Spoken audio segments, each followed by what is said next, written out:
Salah satunya ternyata adalah SD yang merupakan Hakim Agung. Ketua KPK Firly Bahuri mengatakan pihaknya telah mengantongi alat bukti yang cukup untuk menaikkan perkara ini menuju ke tingkat penyidikan. Dan sampai saat ini dari 10 tersangka KPK sudah menahan 6 orang selama 20 hari ke depan untuk kepentingan penyidikan. Sedangkan 4 tersangka lainnya termasuk Hakim Agung SD kini diminta untuk secara kooperatif langsung menyerahkan diri ke KPK. Kita akan diskusikan ini dengan Eksekutif MG Radio Iswahyudi Rahmanto. Dan di studio MG Radio juga sudah bergabung bersama kami ada jurnalis senior Media Group, ada Bung Leonard Samosir. Selamat pagi Mas Iswahyudi.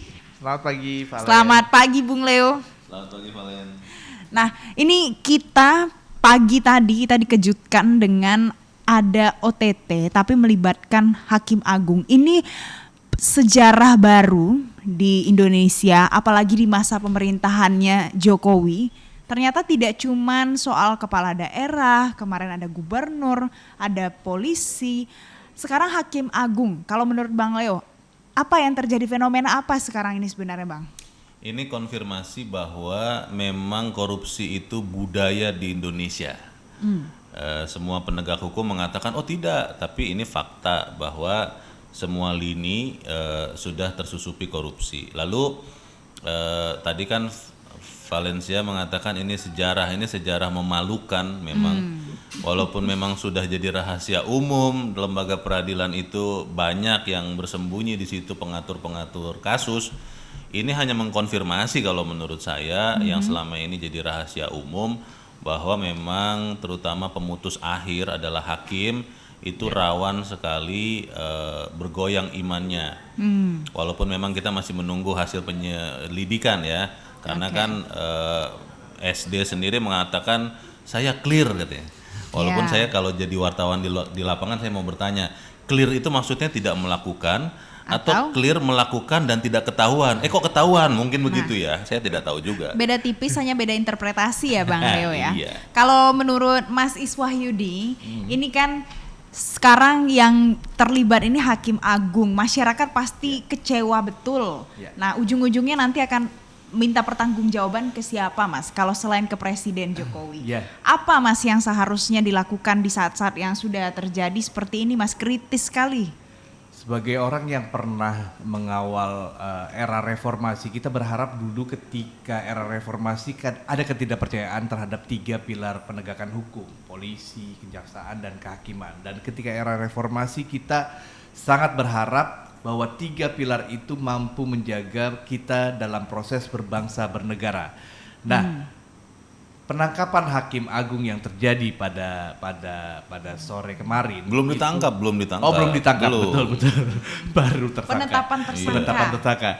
Ini mengejutkan, bisa dibilang mengecewakan karena kita juga sudah menyaksikan adanya Hakim MK sebagai koruptor. Kemudian kita juga menyaksikan juga sejumlah penegak hukum Ketua MK juga. Betul. Nah itu dia, Ada sebagai hakim yang menjadi garda tertinggi dalam kita berbangsa bernegara karena dia membentuk undang-undang itu ternyata bisa disuap. Dan sekarang ketika kita melakukan kegiatan sehari-hari baik hukum pidana maupun perdata itu kan Hakim Agung ternyata bisa juga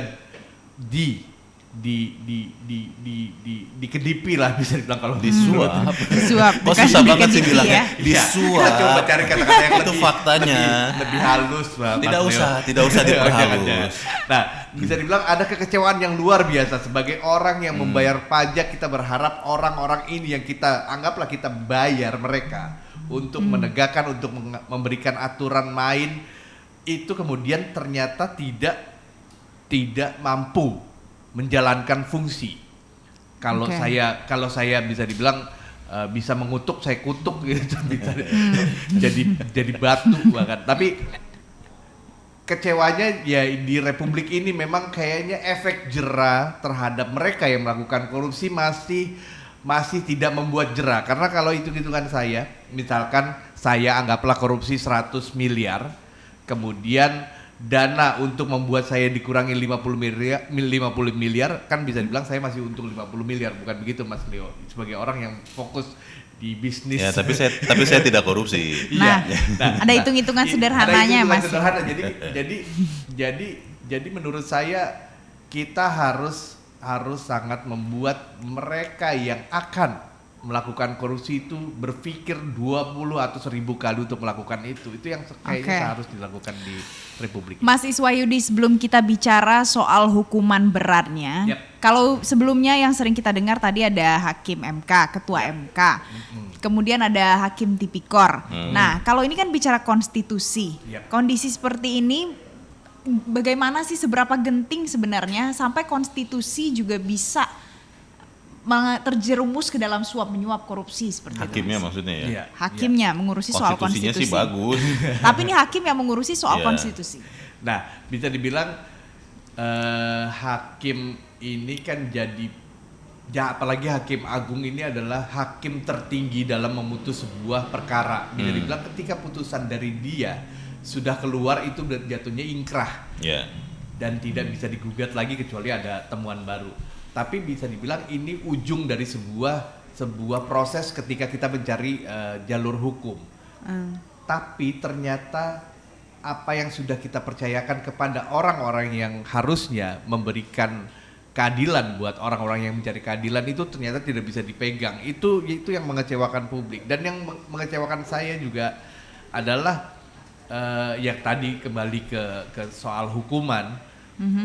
Korupsi adalah masuk dalam 3 kategori extraordinary crime. Kita sangat keras ketika ini konteksnya ke teroris, bahkan juga ke narkoba, pengedar narkoba. Tapi ketika di kasus korupsi sepertinya kita agak gamang dalam kelihatannya Mas Iswayudi lupa atau mungkin belum updated. Sebenarnya korupsi itu sudah dikeluarkan dari kejahatan luar biasa. Dengan fakta di lapangan bahwa memang hukuman diperingan beberapa waktu yang lalu di bulan ini juga ya. Secara kebetulan sekian terpidana itu korupsi lepas. Iya, betul. Karena memang kalau saya berpikir tadi Mas Yudi sudah mengatakan ya, untuk teroris sudah ada yang dihukum mati, pernah ya. Bandar narkoba sudah pernah. Koruptor belum pernah. Harusnya ada sejarah baru kayaknya itu yang membuat kita bergembira sebenarnya. Nah, itu pertanyaan besarnya kalau menurut saya Mas Yudi dan Valen.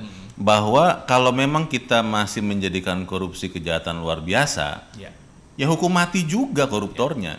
Ini dalam berbagai kesempatan dalam siaran-siaran saya mengatakan ini, walaupun kemudian banyak orang menentang, mengatakan memangnya Leo ini Tuhan menentukan hak hidup orang, hak mati orang. Tapi saya bilang lah, KUHP kita mengatur ancaman hukuman paling berat adalah mati. Kalau memang masih bilang korupsi ini kejahatan luar biasa, ya dihukum mati. Karena masih banyak orang berpersepsi ketika itu mengacu pada narapidana koruptor itu kayaknya orang baik, orang yang biasa berbeda persepsinya ketika itu teroris atau pengedar narkoba. Ketika kita melihat seorang narapidana koruptor, kesannya masih terbuka rasa, sebagai orang Indonesia terbuka rasa. Dari namanya saja sudah salah kan. Sebenarnya kan kita bilang saja maling begitu ya. Sama ya Bang Leo ya, artinya maling dan koruptor. Kalau saya malah lebih dahsyat dari soal maling, saya bilangnya pengkhianat bangsa, Mas Leo. Karena ini adalah orang-orang yang dipercayakan sebagai pejabat negara. Oke, intinya adalah hukum mati apa tidak? Mati. Menurut Bang Leo, mungkin tidak dihukum mati. Kemarin saja yang pelecehan seksual, kasus sekian belas perempuan, anak kecil bisa dihukum mati. Kalau yang sekarang bisa tidak Bang Leo memunculkan lagi dialog-dialog seperti itu dan possibility-nya? Kalau saya sangat tidak yakin bahwa itu akan dilakukan. Karena ya kembali ke pernyataan awal saya, memang korupsi itu jadi budaya kita kok sekarang. Contoh deh, sederhana deh. Kalau kita mengurus sesuatu persyaratan administrasi, berapa banyak dari kita yang tidak mau memberikan sesuatu sebagai tanda terima kasih? Betul. Sedikit. Sangat sedikit, kebanyakan mau kasih, dan itu juga sebenarnya sejujurnya saya lakukan. Waktu saya bicara dengan Mas Ali Fikri, dengan beberapa pegiat anti korupsi, mereka mengatakan itu korupsi loh. Saya bilang kenapa? Kan saya mau berterima kasih sebagai orang Indonesia. Mereka bilang kalau Mas Leo tidak ada kepentingan di masa depan ke orang ini, apakah kemudian masih tetap diberikan tetap diberikan juga untuk Tanda terima kasih. Itu dia. Nah, ini sama percis sama yang dinyatakan sama pengacara Yosep yang juga jadi tersangka yang memberikan pembenaran kasus ini juga Hakim yang Agung memberikan ini ya? pembenaran kalau saya merupakan korban dari sistem di negara ini karena setiap urusan di perkara ini seakan-akan perlu uang supaya itu pernyataannya Bang Leo tadi Jujur baru ya, disampaikan. jujur dia ya. Ini Jadi menarik ada tadi juga kejujuran. ketika kita simak ketika breaking news tadi, Asep Iwan Iriawan mantan hakim menyebutkan bahwa praktek-praktek seperti ini sebenarnya sudah berlangsung lama dan sudah diingatkan oleh sejumlah lembaga. Betul. Namun bisa dibilang saat ini mereka aja yang sial karena ketahuan. Nah, lalu fungsi lembaga pengawas yang harusnya mengawasi mereka itu kemana? Kalau misalkan kita juga jangan berhenti di satu titik saja. Soal badan pengawas itu, Mas Yudi dan Yeah. Valen, menarik ya. Saya setelah kasus ini saya lihat nama-nama Hakim Agung Yap. dari sekitar 40 ya kalau tidak salah. Oh 41. 51. 51 ya. 51. Jumlahnya berubah-ubah tuh. Iya. Tergantung Karena nego. ada yang pensiun dan ini nih nggak tahu nih berarti bukan pensiun ya, ini Yeah. diberhentikan lebih cepat mungkin nanti Bisa ya. jadi. Itu ada satu nama yang menjadi Hakim Agung dari posisi yang sebelumnya Kepala Badan Pengawasan Mahkamah Agung. Nah, kenapa badan kepala Maksud saya gini, pengawasan tadi- bisa Jadi jadi pengawas, hakim tadinya agung? Jadi wasit. yang tadinya wasit ikut main bola. Terus gimana dia bisa nyemprit dirinya sendiri atau kalau dia melakukan kesalahan gimana dia bisa disemprit sama yang lain? Wong tadinya wasit, Iya. mana berani pemain-pemain bola yang lain untuk nyemprit mantan wasit yang sekarang jadi pemain. Maksud saya ya Mahkamah Agung ini ngejelimet banget sih. Mudah-mudahan saya nggak pernah korupsi sih ya. Supaya saya nggak dikejar gitu ya. Mudah-mudahan. Nah, Bang Leo, selain itu Mas Iswahyudi juga mungkin bicara soal tersangka SD ini, mungkin dia punya rekam jejak yang pasti kita tahu dulu 2013, 2014 ada banyak kasus yang Disebut-sebut ya. ya off the record. Ya mungkin dia off the record tapi jadi pembicaraan publik. Setelah melalui sekian proses, tapi ternyata bisa juga jadi hakim agung. Walaupun ada banyak seleksinya, mulai dari legislatif sampai ke KAI. Iya. Nah ini gimana nih kita? Mau seberapa banyak seleksi tapi tetap orang dengan rekam jejak tertentu bisa jadi apa yang dia mau? Ya, kalau dari situ saya sih memang mengkritisi terkait proses pemilihan hakim agung terutama atau hakim MK karena ada proses politik di situ Valen, jangan salah. Oke. Di mana setiap calon-calon hakim agung maupun hakim tinggi lah bisa dibilang hakim konstitusi itu harus ada proses namanya fit and proper yang melibatkan proses politik di situ. Di DPR ya? Betul. Nego-negonya di jadi, DPR. Jadi kadang-kadang hakim yang punya track record mungkin tidak baik bisa jadi demikian bersinar ketika masuk di fit and proper. Sementara hakim-hakim yang notabene memang punya rekam jejak baik karena mungkin tidak mampu memberikan bukan memberikan tapi tidak mampu membuat partai politik impress. Ya. Itu jadinya tidak terpilih intinya. Itu proses-proses itu yang menurut saya membuat para atau orang-orang yang bisa dibilang tidak layak itu akhirnya bisa mendapatkan posisi-posisi yang sangat penting di negara ini. Menarik loh kalau boleh ya, Valen ya. Apa itu, Bang Ini Leo? saya lagi baca syarat-syarat jadi hakim agung ya. Itu ada dibagi dua, hakim karir dan hakim non karir. Hakim karir itu berijazah magister S2 ya, magister hukum. Iya. Dengan dasar sarjana hukum Iya. atau sarjana lain yang mempunyai keahlian di bidang hukum. Kemudian berpengalaman paling sedikit 20 tahun menjadi hakim. Wih, lama loh. Termasuk paling sedikit 3 tahun menjadi hakim tinggi. Itu untuk yang hakim karir. Kalau yang hakim non karir tidak ada itu, tapi dipersulit lagi dengan berijazah doktor dan magister di bidang hukum dengan dasar sarjana hukum atau sarjana lain yang mempunyai keahlian di bidang hukum. Yang sama dari syarat hakim karir dan non karir ini untuk menjadi hakim agung adalah bertakwa kepada Tuhan yang Maha Esa. Ya kelihatannya mungkin percaya ada Tuhan, tapi tidak bertakwa. Dan jangan salah, hakim itu adalah perwakilan Tuhan di dunia. Seharusnya ya. kan. Nah, seharusnya ya Bang Leo. Idealnya. Bang Leo, Mas Iswahyudi, ini perbincangan kita, diskusi kita pagi ini mungkin akan lebih panas lagi karena kita sudah tersambung dengan pakar hukum pidana Kang Asep Iwan Iryawan. Oh. Kang Asep, selamat pagi, salam sehat Kang. Selamat pagi, sehat selalu. Halo. Kang Asep, tadi pagi kita sempat bicara, di sini ada Valen, ada Bang Leo, ada Mas Iswahyudi. Selamat pagi Kang Asep.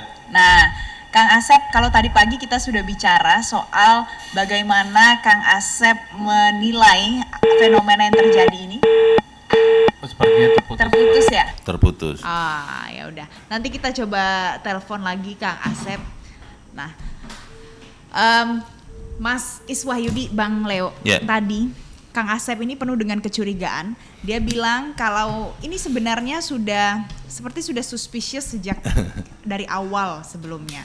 Sudah banyak informasi mungkin yang sudah disampaikan juga, tapi tidak percaya, tapi tetap sampai ada di posisi itu. Nah, sekarang baru terbuka satu saja. Mungkin tidak jadi lebih banyak lagi nanti setelah ini. Bisa jadi iya, bisa jadi juga tidak. Kalau maksud saya kan begitu ya. Kalau misalnya kita nangkep tikus ya, ini saya analogi nih. Kalau kita nangkep satu ekor tikus, lalu ketahuan, maka biasanya tikus-tikus yang lain takut tuh. Dia akan pindah lubang, bikin lubang yang baru atau bersembunyi di tempat yang lain. Nah, ada teman saya tuh suka membuat analogi bahwa mereka yang korupsi ini kan memang tikus yang berkaki dua dan berambut hitam begitu kan ya. Nah, jadi kalau ini tidak dilakukan secara menyeluruh, pemeriksaan, penelitian yang diduga sering terjadi di lembaga peradilan, ya ini hanya akan berhenti di kasus SD ini. Tersangka berinisial SD ini. Kalau itu tidak diikuti dengan pembenahan menyeluruh, ya mungkin nanti kita akan mengikuti atau melihat lagi kasus yang lain. Mungkin setelah kasus SD ada kasus SMP begitu kan, SMA. Saya nggak tahu ya. Jadi memang ini harusnya bisa jadi jalan masuk untuk membersihkan yang sudah sering disebut banyak orang tempat permainan mata. Katanya. Jadi ini harus ada proses bersih-bersih, tapi tukang bersih-bersihnya kita sudah nggak percaya. Menurut Mas Iswahyudi, kalau sudah begini kondisinya patah hatinya gimana nih Mas? Nah, bisa dibilang kita saat ini dikejutkan dengan adanya terduga hakim agung yang menerima suap. Nah, kemudian ini biasanya polanya bahwa semua orang akan menyoroti proses hakim agung dan hanya di situ. Tapi sebenarnya ada 3 penegak hukum yang saat ini jadi apa ya? Sorotan. Jadi komponen untuk kita mencari sebuah keadilan. Dan ketika mau beres-beres, kita berharap semuanya juga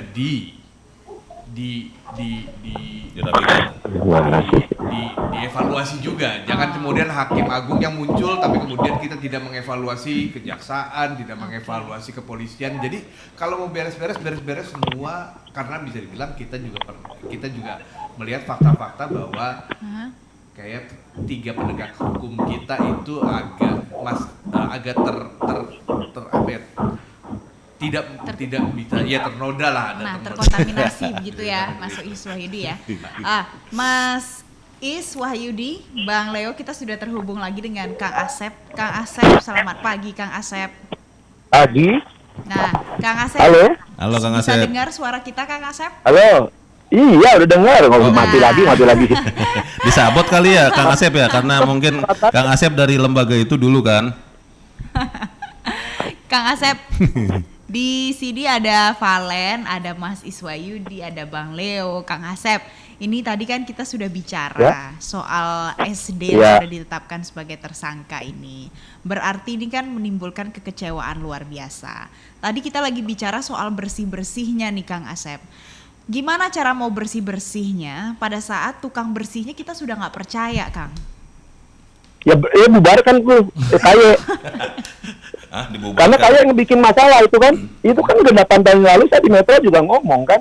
Itu masalah di toilet itu, kasus toilet. Malah diajuin lagi oleh KY karena ada ikatan emosional, ikatan primordial. Harus tanggung jawab KY. Jelas kok. Bubarkan aja tuh KY. Jadi kalau sudah keinginan dan permintaan ada wacana bubarkan saja tuh KY, ini kita ngadunya ke siapa, Kang? Ke Presiden Jokowi? Budinya Gusti Allah pada mati aja. Kang Asep, itu kan ada Badan Pengawasan MA. Memang mereka nggak berpengaruh Ini ya? Hakim Agung. Kalau usah pakai badan pengawas sebuah Hakim Agung. Saya pura-pura polos ini Kang Asep.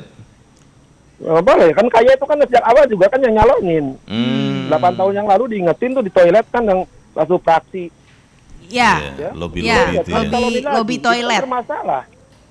Iya, saya udah teriak, buka tuh jejak digitalnya. Dibela lagi oleh anggota DPR, dibela lagi oleh KY. Apaan itu? Sekarang kan terbukti. Makanya saya bilang, udahlah, nggak usah dibohongin, kita udah. Jangannya di prank aja ini. Kang Asep kan punya banyak observasi, punya banyak data soal yang di seputar para hakim-hakim ini. Ini kan baru satu nih Kang yang terbuka. Ada lagi nggak Kang Harusnya kira-kira? banyak. Harusnya banyak dan dari dulu. Ini KPK lemah aja bisa nangkap, apalagi KPK yang dulu kuat gitu kan. Nah, terus Harusnya banyak kok. harusnya banyak ya Kang ya. Kalau Kang, di persentase berapa banyak? Kang? ada pertanyaannya Ya. menarik Kang. Berapa persentasenya Kang? Kalau persentase susah, kalau orang terima duit mana ada persentase, itu justru dia dapat persentase dari nilai perkara. Oke, Kang Asep, ini kalau kita bicara lagi soal hukumannya, tadi teman-teman bicara ini sebenarnya hukuman kurang berat. Nanti usai menjalani hukuman bisa lagi menikmati hasil dari korupsinya itu. Jadi apa sebenarnya hukuman paling berat, Kang? Hukumnya udah ngatur seumur hidup. Cuman kan kita pengalaman sama KPK dulu waktu menteri aja udah teriak-teriak. KPK-nya ngomong itu seumur hidup. Ujungnya apa? Nuntut 5 tahun, pasal ringan. Ini pasti diulang. Hukum mati gimana Kang Asep? Hukum mati kan pasal 2. Dulu aja ceritanya hukuman mati sedang darurat, sedang COVID mana dimauin. Nggak ada juga kan, cuma ngomong doang. Itu cuma omdo. Kang Yang ini Asep. juga sama paling juga. Kang Asep, kalau biasanya hukuman paling berat seumur hidup, tapi yang biasa kita lihat 5 tahun, 2 tahun, 3 tahun, bisa nggak Kang Asep Dapat jadi remisi. bisa tidak jadi lebih banyak lagi ketimbang cuman segitu tahunnya sedikit? Beberapa bulan ini kita udah disuguhi. Malah ada dibebaskan. Remisi. Ya dibebaskan tuh rombongan kan. Iya, Jadi ramai. itu kan PP 99 yang dulu ngatur tidak dapat remisi kan.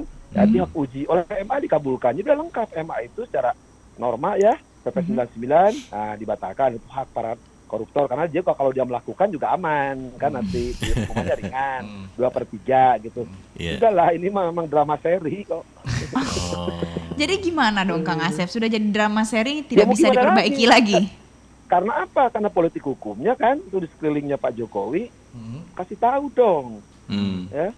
Jadi kan harusnya kalau Pak Jokowi sejak awal ngasih tahu jangan dibohongin terus Pak Jokowinya. Kalau Pak Jokowi berakhir tapi papasnya kalau saya sih mah pesimis tadi ulang-ulang dari dulu juga gini juga. Kan harusnya kan para koruptor nggak dapat remisi. Ya, dapat pala dapat komisi ya.